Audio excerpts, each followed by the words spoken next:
What's going on, friends and friends of friends over on YouTube? We said we were going to do a video a couple days ago with a couple of books we picked up, so I figured maybe we'll get into a couple of things and I'll explain some shit, and maybe you can come in here and tell me if I'm doing some things wrong. So me and Ant are chilling here. We got a Transformers live sale over on Facebook coming up a little later today.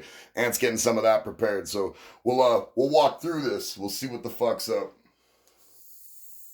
I'm Cody from Big Beaver Comics, by the way.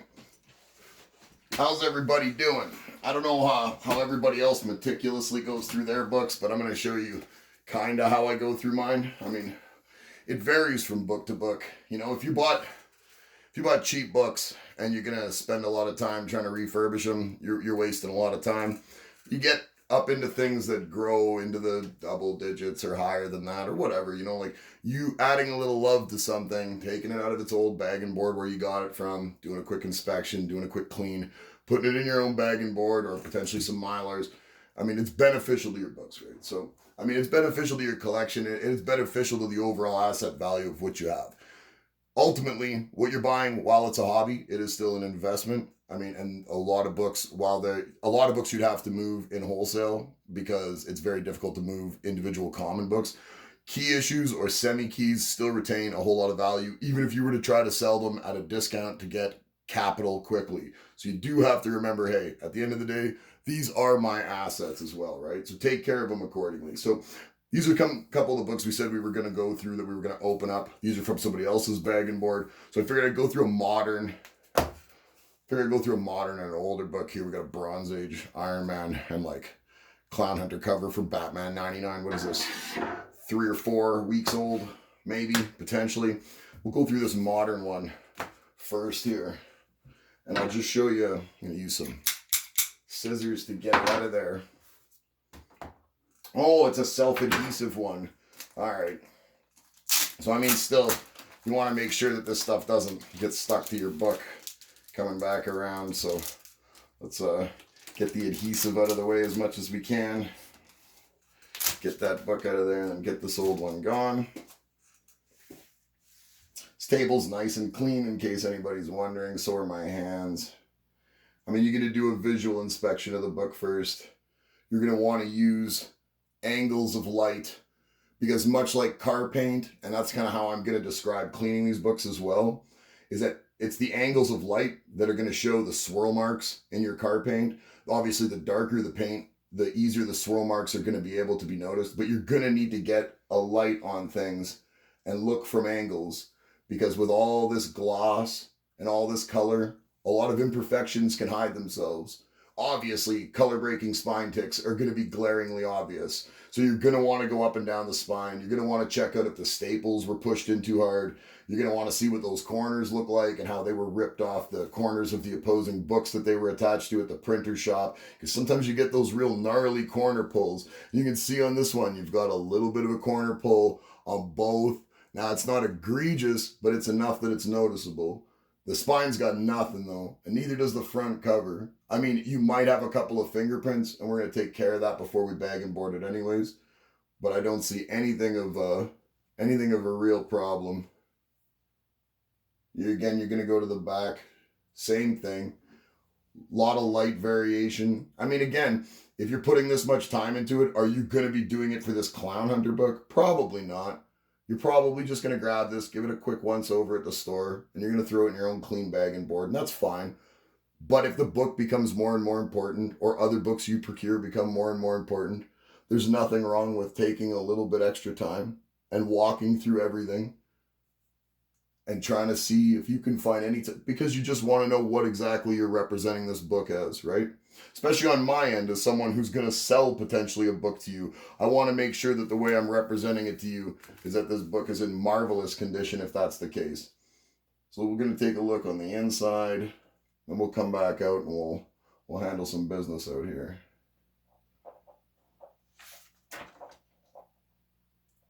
Well, you want to look for potential printer errors, right? Dog ears in the pages, schmutz, right? Did the guy that had this before me, was he reading this and ended up spilling some soup on it? Is there a soup stain somewhere deep inside this comic that we're going to have to find? So again, as a book, you're not going to get graded. You're not going through this with a fine-tooth comb. You're giving it a quick pass through just to make sure that on the inside, someone didn't leave you a special little dick pic. You want to take a look at how the staples in the centerfold are connected. Staples look pretty good. There's a bit of pulling. You can see that's happened with the staples on the paper. It's nothing overly egregious, but it's there. Even in the camera, you can see it's a little white there. So, I mean, is that a defect? Probably not. A lot of times it's the paper that they're using, and a company like CGC is well aware of the fact that that's happening on a mass scale throughout the distribution process of these comics. But it's still something you want to look at. It doesn't hurt to be meticulous, especially if you're thinking about selling something for a high market value or potentially sending something to get graded. There's no point in not looking at something and finding yourself getting touched on the wrong end just because you weren't doing your job. Because there's nothing worse than thinking you're sending in a 9.8 and it comes back a 9.4 and you're going, what was a 9.4 in that book? But you yourself know that you just kind of breezed through it and you didn't see. You see this? Now, is that in the book right there? This stuff? Or is that a soup stain? Anthony, my friend, come to this side. Tell me what you think right there. Is that a part of this and the way that color looks? So what I would do now, and I think it is, because if you look here, is that in the camera? Yep. Yeah, that is. You can see it represented here with more of that mauve color. Right. Yeah. And then it's up there kind of on its own. Yeah, I think that's part of the picture. But again, you could go find a reference on the internet of this picture from somewhere else to see if that's the same thing. Because to me, that does stand out. And that stands out as something that potentially could be a stain. So, of course, we've been touching this with our greasy fucking fingers. So take a little clean microfiber before you bag and board it. You don't want to be putting too much pressure on the spine side of things, right? And don't be grinding over where the paper is loose either on the edges, because you can grab the paper very easily and flip things back. So use yourself an old board. Very little pressure. All you're trying to do is just get the grease from any kind of fingerprints off. Flip this over. Do the exact same thing. Again, watching the edges. There's a lot of things that can go wrong. I mean, you're working with paper. Now, I know a lot of us have a lot of experience with this. I know I'm kind of preaching to the choir, but it's still one of those things where the more you start feeling yourself, the quicker you think you can go, the more you could potentially find yourself having some issues. So just skip the issues. Take your time. I think that's probably good. One board, one bag, no Mylar needed for this. Glossy side to the back. I use Silver Age boards and Silver Age bags for moderns because I like the border personally. That's just the way it is. So now that last little thumb spot where I was holding it, give that a quick clean and get rid of that thumb. Put that in, quick little bit of tape. And that's it. That's how we zip through a modern book. I mean, that would be a modern book. Like if I was really doing that on that type of taking a look, that would be me buying, first appearance of Dylan Brock. That wouldn't be obviously this Batman 99. Just I wanted to show you guys on a modern book what exactly I would do if I'm looking at a modern book that's, $80 and I don't have the ability. If I'm not buying it on the internet, if I have the ability to take it out of a bag and board and take a look at the condition, yeah, I'm going to open it up. I'm going to flip through it.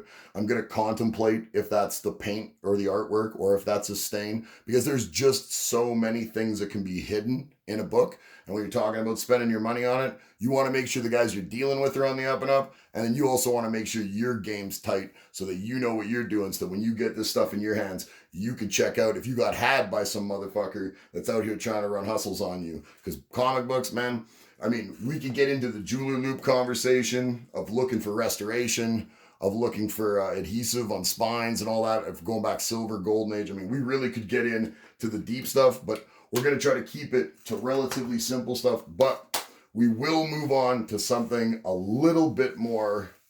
There's a little bit more you can do here with a Bronze Age book. So we got Iron Man 136. Try to keep that shit in the camera. This one. So you got to do something about this tape, right? Like you can't be pulling this book out of here with this tape.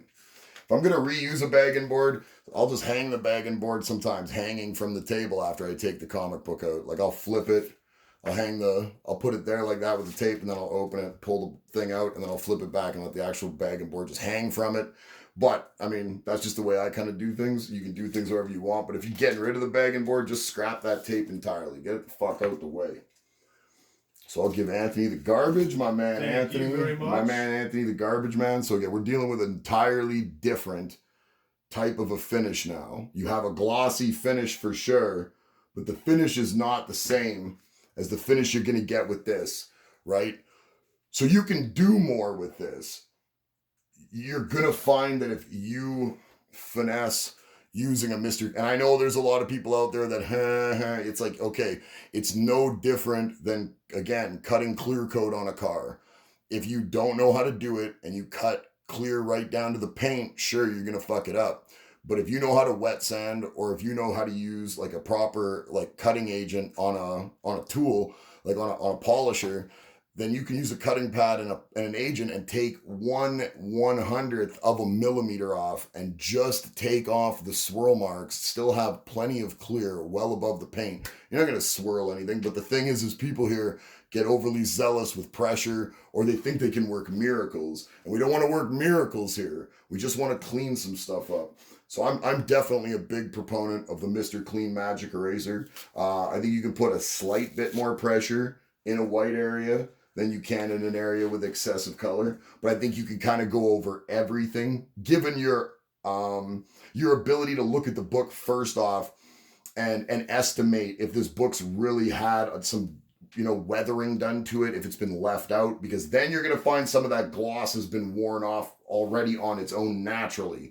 But I think if the book's been bad, and this thing looks in meticulous shape, as I take a look at this, I can see what maybe amounts to one color breaking spine tick right there. And I've got pretty good eyes.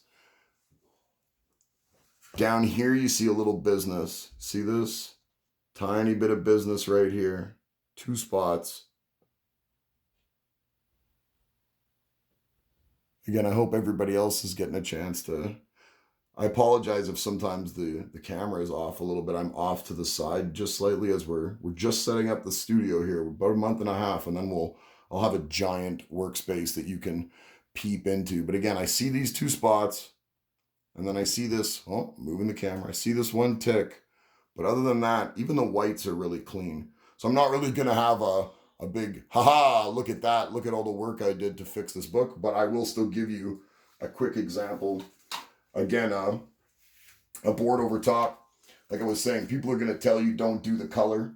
You are going to have to estimate how much gloss is still on this cover and how much pressure you're going to put. If you're seeing paint transfer over top of that black or that darker red, you can expect the most slight amount. But my advice to you would be 1 pass and 1 pass only. And then I would take a look at my magic eraser. And if you've got paint transfer, I would then take that piece off. And I would carry on with some of these other areas before I started to use a discolored part. So let's take a look here. We'll start up in this 40-cent spot.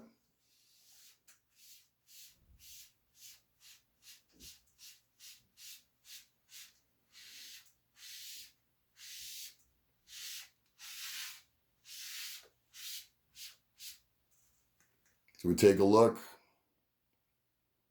There's no paint transfer. You can hear the pressure. But we're not paint transferring anything.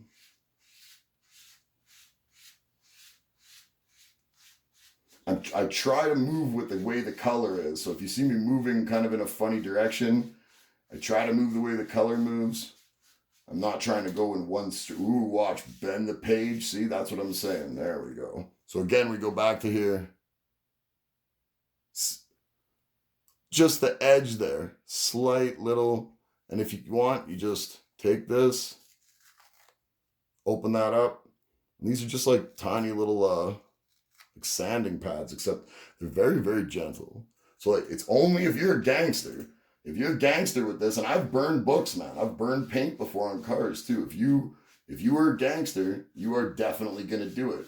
If you're not, you might make a mistake occasionally once in a while, but on a book that's worth $100, I hope you didn't just get lit like I did, and you're sitting here fucking with $100 books, right? I hope you're fucking with $5 Ironmans.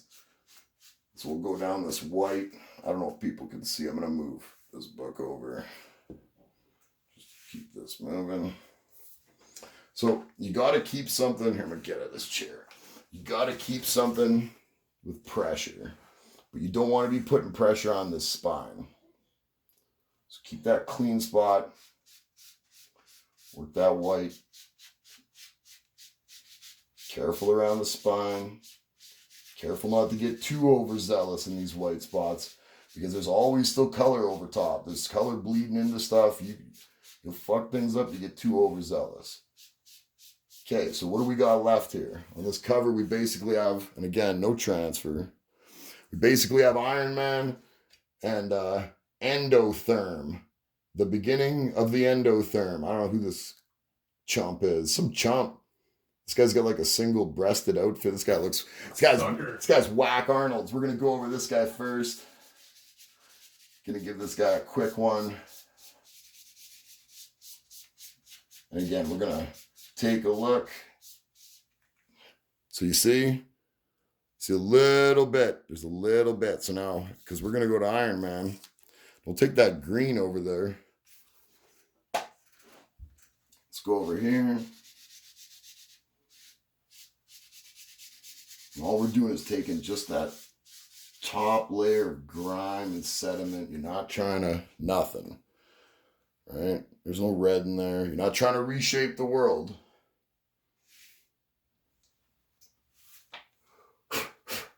And I mean, the more extensive damage is on books, the more extensive you can choose to be with the way you attempt to correct them. So again, this one needed next to nothing. And this one would be gone through the exact same way. There's not going to be anything I'm going to be able to do on the inside if I decide to go on the inside and try to use the Mr. Clean pad. That's a no-go. This is totally different, like newsprint type of paper. We're not going to be having that. But on the cover, back and front, and again, we get to the back. You can see there's nothing really crazy going on, but a little bit again in the white. I can see a little on this staple. There's a little pressure pull on both sides here, and there's a little bit of residue of something. And you'll notice that. Now, a lot of the times around the spine, you're going to get residue of shit, and it's not residue as much as it's actual rubbing. It was in a box with other comic books or other books or something else, and it wasn't bagged and boarded. And it was being rubbed, because the biggest, thickest part on this book is the spine where the staples are. That's the part that sticks out the most, because obviously that's the part where there's the most stuff going on. So you're going to see that occasionally. So when we flip this over and take a look at that spot, hi camera. So we get under here and we take a look. I'm not sure how much I can actually do about this. Now I might be able to, but because this is the spine, you got to be very concerned about the pressure you're putting on things as well. And I can feel those two spots. So I think those two spots are a lot more related to that staple than they're related to actual staining. Yeah, it's going to be something where that is probably going to be an imperfection, while very, very, very slight is probably an imperfection that's in that paper now, and without doing something a little more drastic than the magic eraser, you're probably going to be stuck with it. But that is just a part of life and buying books that were printed in 1980 from the flea market. I'm Cody from Big Beaver Comics. If that helped at all, perfect. If you've got some suggestions, feel free to lay them on me. Again, I would go through this book all the way through it, check the middle, every page, dog ears, these old books, bro. Check for crosswords that were filled out, people doing word searches, any of that kind of stuff. Again, a cover with this at the end before you bag and board it. Again, you just did a little bit with the magic eraser. Try to go towards where the paper is while not putting pressure on the spine. You don't want to lift the paper at the edge, and you also don't, like I did the one time, and you also don't want to put pressure on the spine. So what we want to do is we want to very gently just clean it off. We'll check through it real fast. Paper quality's what? Off-white, for sure, off-white. Everything looks nice. Not seeing anything cut out. Nobody sent the thing away to get the x-ray glasses, right? So nobody's checking out your wife's fucking naked ass. No worries, man. See, all the things, they're still in here. Remember how many times you felt left out, bro? Because you were broke? Remember that shit? You remember being broke and left out? Well, if you send this coupon thing away back in 1980, this would have fixed your shit for you. No problem. Unfortunately, the person who owned this book before didn't take that man up on that offer. Probably died a broke bitch. That's a sad fucking story. I'm going to leave this video on a sad story. I'm going to put this book in a new bag and board. Y'all stay up. This is Big Beaver Comics. I'm Cody. You guys go down, like, subscribe, follow, comment. Tell me what you don't like. Tell me what you do like. Tell me what you would do. Tell me how you do it. Tell me how you do it better. Tell me how big it is. I want to know how big it is. Do all that stuff. Go over to Instagram at Big Beaver Comics. We're always giving stuff away. Shout out to our list we do over there. That's me, moi, Cody. I put those lists together. Those lists are fucking killing it, buddy. If you want to see excellent top covers of all times, of all types of comic books across all genres, across all ages, you come to Big Beaver Comics on Instagram because that's where we're hooking you up with that. Over on Facebook, Big Beaver Comics, live sales all the time, shipping to Canada and the United States, doing giveaways over there too. You've got to be in the live sales over on Facebook if you want to win some free books. No purchase necessary on Facebook or Instagram. Anthony, tell these people you're leaving. I'm leaving right now. Check you guys the fuck later. Peace.